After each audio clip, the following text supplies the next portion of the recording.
colonnello Paolo Storoni, capocentro della DIA del Veneto. Come è cambiata la mafia oggi?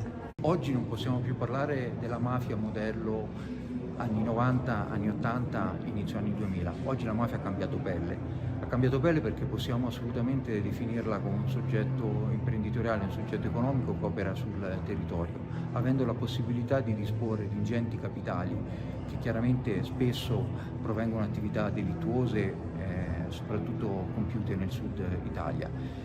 Ingente disponibilità di capitale che chiaramente permette al soggetto mafia di essere appetibile anche agli imprenditori in difficoltà economiche tipiche anche di questo particolare momento storico. Quindi per noi l'attenzione è massima, sensibilità, invitiamo a una sensibilità del territorio ancora più importante proprio per cercare di impedire questi apporti, questi rapporti, queste infiltrazioni, queste relazioni con il territorio. Questo perché?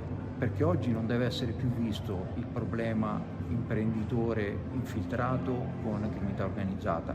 È un rapporto molto più ampio e di fatto costituisce l'illecita concorrenza sleale, quindi il danno non è solo per quel singolo imprenditore, ma è danno per l'intero comparto, per l'economia territoriale. Questo necessariamente deve costituire un momento di riflessione e soprattutto deve permettere un contrasto sociale molto più importante rispetto ad oggi.